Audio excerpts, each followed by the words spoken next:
Welcome to Arjuna Government Exams Quiz. Today's current affairs. Let's begin. Arjuna सरकारी परीक्षा quiz में आपका स्वागत है। आज की करंट अफेयर्स। चलिए शुरू करते हैं। Question 1. The Prakash Singh judgment of the Supreme Court, often cited in recent news, is primarily related to which of the following areas? सर्वोच्च न्यायालय का प्रकाश सिंह निर्णय, जिसका अक्सर हालिया खबरों में उल्लेख किया जाता है, मुख्य रूप से निम्नलिखित में से किस क्षेत्र से संबंधित है?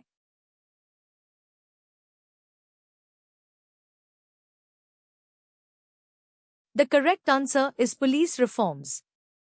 The Prakash Singh judgment, 2006, by the Supreme Court of India laid down several directives to bring about police reforms in the country, aiming to insulate the police from political interference. सही उत्तर है पुलिस सुधार।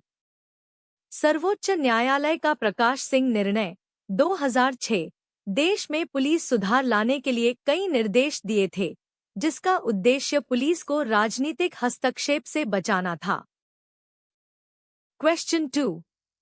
Which Indian state recently made scheduled tribe, Cent, and permanent residence certificate, PRC, mandatory for state government jobs? हाल ही में किस भारतीय राज्य ने राज्य सरकार की नौकरियों के लिए अनुसूचित जनजाति, सेंट, और स्थायी निवास प्रमाण पत्र, PRC, को अनिवार्य कर दिया है?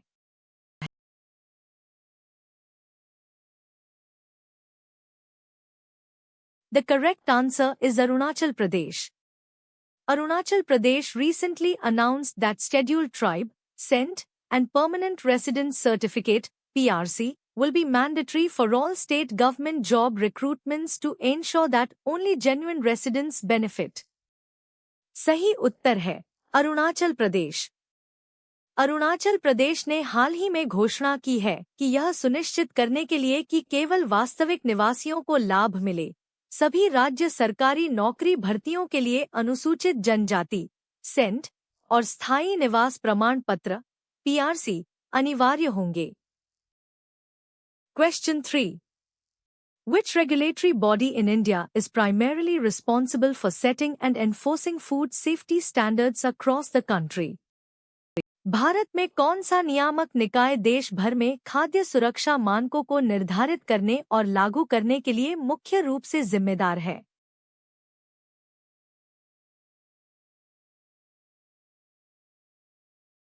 The correct answer is Food Safety and Standards Authority of India, FSSAI.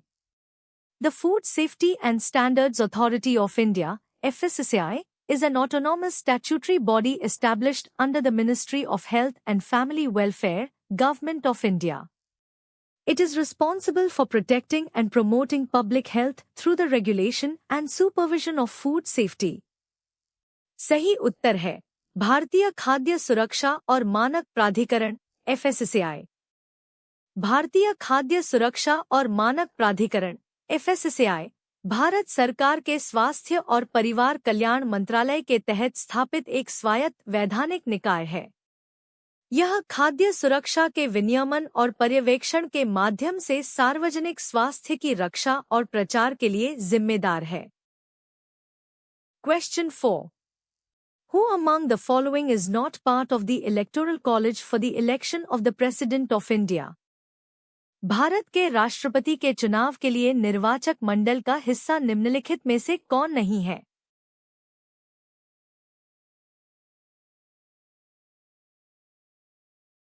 The correct answer is nominated members of state legislative councils. The Electoral College for the President's election consists of elected members of both houses of parliament and elected members of the legislative assemblies of the states, including NCT of Delhi and Puducherry. Nominated members and members of legislative councils, both elected and nominated, do not participate. सही उत्तर है राज्य विधान परिषदों के मनोनीत सदस्य राष्ट्रपति के चुनाव के लिए निर्वाचक मंडल में संसद के दोनों सदनों के निर्वाचित सदस्य और राज्यों की विधानसभाओं, दिल्ली और पुडुचेरी के राष्ट्रीय राजधानी क्षेत्र सहित के निर्वाचित सदस्य शामिल होते हैं। मनोनीत सदस्य और विधान परिषदों के सदस्य, निर्वाचित और मनोनीत दोनों, भाग नहीं लेते हैं। Question 5. Under which of the following circumstances can the President of India issue an ordinance? निम्नलिखित में से किस परिस्थिति में भारत का राष्ट्रपति अध्यादेश जारी कर सकता है?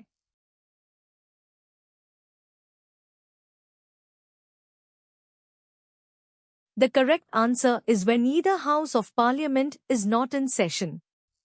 Article 123 of the Indian Constitution empowers the President to promulgate ordinances when both houses of Parliament are not in session, or when only one house is in session, and the President is satisfied that circumstances exist which render it necessary for him to take immediate action. सही उत्तर है, जब संसद का कोई भी सदन सत्र में न हो। भारतीय संविधान का अनुच्छेद 123 राष्ट्रपति को अध्यादेश जारी करने का अधिकार देता है जब संसद के दोनों सदन सत्र में न हो, या जब केवल एक सदन सत्र में हो और राष्ट्रपति इस बात से संतुष्ट हो कि ऐसी परिस्थितियां मौजूद हैं जो उन्हें तत्काल कार्रवाई करने के लिए आवश्यक बनाती हैं। Question 6. What is the primary ex officio role of the Vice President of India? Bharat के उपराष्ट्रपति की प्राथमिक पदेन भूमिका क्या है?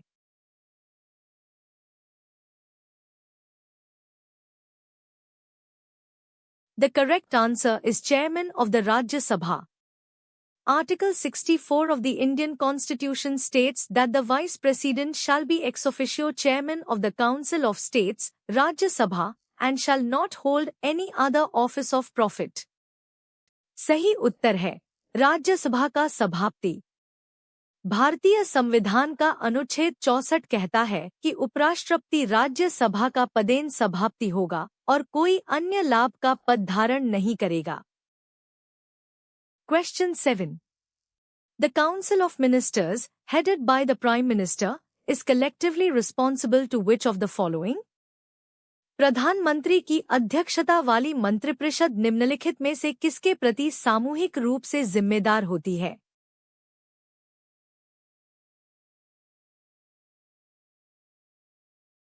The correct answer is the Lok Sabha. Article 75(3) of the Indian Constitution states that the Council of Ministers shall be collectively responsible to the House of the People, Lok Sabha.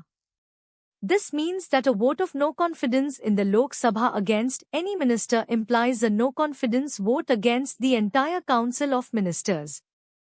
सही उत्तर है लोक सभा। भारतीय संविधान का अनुच्छेद 75(3) कहता है कि मंत्रिपरिषद सामूहिक रूप से लोक सभा के प्रति उत्तरदायी होगी। इसका मतलब है कि लोकसभा में किसी भी मंत्री के खिलाफ अविश्वास प्रस्ताव पूरे मंत्रिपरिषद के खिलाफ अविश्वास प्रस्ताव माना जाता है। Question 8. According to the 91st Amendment Act, 2003, the total number of ministers, including the Prime Minister, in the Union Council of Ministers shall not exceed what percentage of the total number of members of the House of the People, Lok Sabha?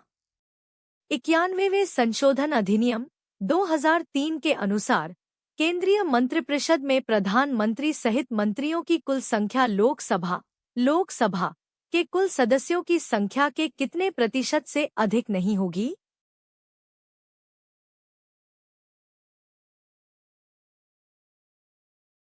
The correct answer is 15%.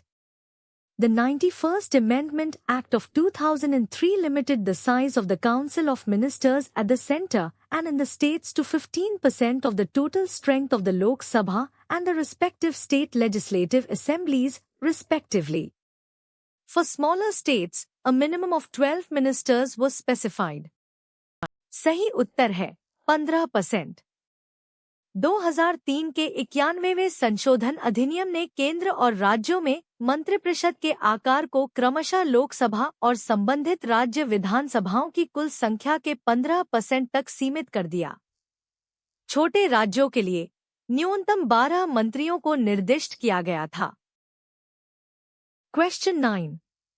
The famous Iron Pillar inscription, which mentions the victories of a king named Chandra, generally identified with Chandragupta II, is located at which historical site? प्रसिद्ध लौह स्तंभ शिलालेख, जिसमें चंद्र नामक एक राजा, आम तौर पर चंद्रगुप्त द्वितीय के रूप में पहचाना जाता है, की विजयों का उल्लेख है, किस ऐतिहासिक स्थल पर स्थित है?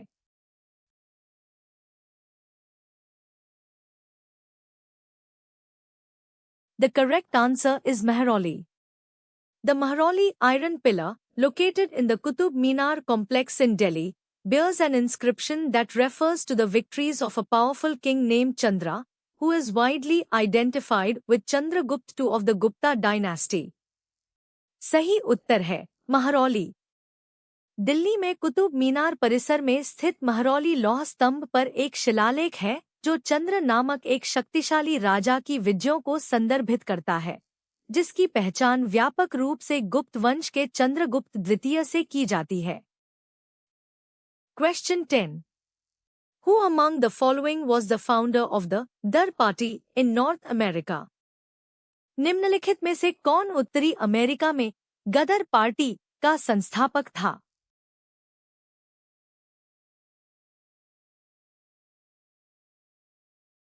The correct answer is Lala Hardyal. The Gdar Party was an Indian revolutionary organization primarily formed by expatriate Indians in the United States and Canada with the aim of overthrowing British rule in India. It was founded by Lala Hardyal in 1913. सही उत्तर है लाला हरदयाल। गदर party एक भारतीय क्रांतिकारी संगठन था जिसे मुख्य रूप से संयुक्त राज्य अमेरिका और कनाडा में प्रवासी भारतीयों द्वारा भारत में ब्रिटिश शासन को उखाड़ फेंकने के उद्देश्य से बनाया गया था। इसकी स्थापना 1913 में लाला हरदयाल ने की थी। Question 11. Which of the following rivers is often referred to as the Dakshin Ganga, Ganga of the South, due to its length and cultural significance?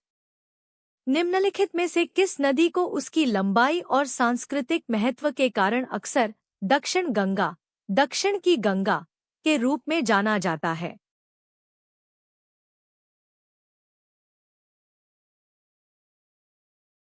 The correct answer is Godavari. The Godavari River is the second longest river in India after the Ganga and is often called the Dakshin Ganga or Vridha Ganga, Old Ganga, due to its size and spiritual importance in South India.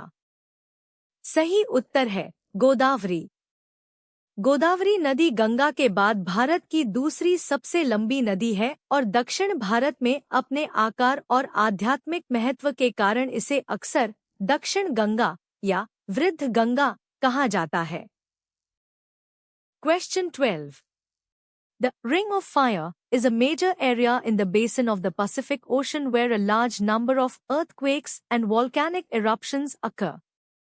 This phenomenon is primarily associated with Ring of Fire प्रशांत महासागर के basin में एक प्रमुख क्षेत्र है जहां बड़ी संख्या में भूकंप और ज्वालामुखी विस्फोट होते हैं। यह घटना मुख्य रूप से किससे जुड़ी है?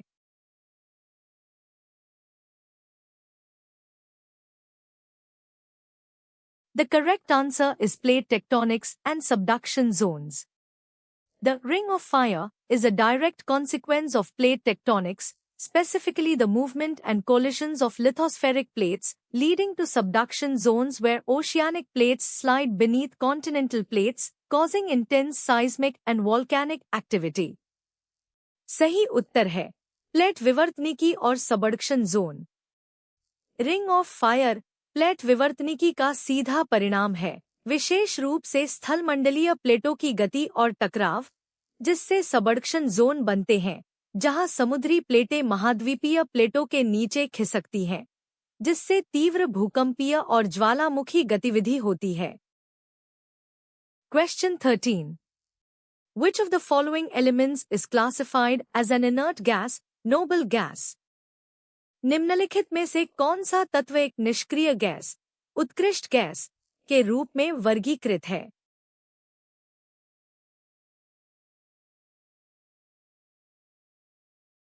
The correct answer is argon. Argon, Ar, is a chemical element with the symbol Ar and atomic number 18. It is in group 18 of the periodic table and is a noble gas, meaning it is largely unreactive. सही उत्तर है argon. Argon, Ar, प्रतीक Ar और परमाणु संख्या 18 वाला एक रासायनिक तत्व है। यह आवर्त सारणी के समूह 18 में है और एक उत्कृष्ट गैस है, जिसका अर्थ है कि यह काफी हद तक अक्रियाशील है। Question 14. The term biodiversity hotspot was coined to refer to regions with high levels of biodiversity that are under threat. Who coined this term? जैव विविधता हॉटस्पॉट शब्द उन क्षेत्रों को संदर्भित करने के लिए गढ़ा गया था जिनमें उच्च स्तर की जैव विविधता है और जो खतरे में है। यह शब्द किसने गढ़ा था?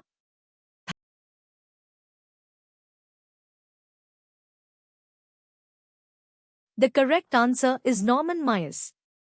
The concept of biodiversity hotspots was introduced by British ecologist Norman Myers in two articles in The Environmentalist, 1988 and 1990. सही उत्तर है नॉर्मन मायर्स। जैव विविधता हॉटस्पॉट की अवधारणा ब्रिटिश पारिस्थितिकीविद नॉर्मन मायर्स द्वारा द एनवायरनमेंटलिस्ट 1988 और 1990 में दो लेखों में प्रस्तुत की गई थी। Question 15.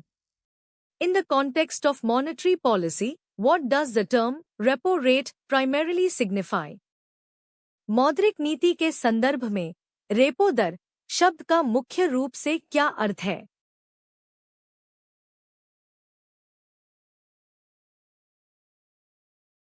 The correct answer is the rate at which commercial banks borrow money from the RBI. The repo rate is the rate at which the Reserve Bank of India, RBI, lends money to commercial banks in the event of any shortfall of funds. It is a key tool used by the RBI to control inflation and manage liquidity in the economy. सही उत्तर है वह दर जिस पर वाणिज्यिक bank RBI से पैसा उधार लेते हैं। रेपो दर वह दर है जिस पर भारतीय रिजर्व बैंक RBI धन की किसी भी कमी की स्थिति में वाणिज्यिक बैंकों को पैसा उधार देता है। यह RBI द्वारा मुद्रास्फीति को नियंत्रित करने और अर्थव्यवस्था में तरलता का प्रबंधन करने के लिए उपयोग किया जाने वाला एक प्रमुख उपकरण है। Thanks for watching. Subscribe to Arjuna Government Exams Quiz for a new quiz every day. देखने के लिए धन्यवाद। हर दिन नई क्विज के लिए अर्जुना सरकारी परीक्षा क्विज को सब्सक्राइब करें।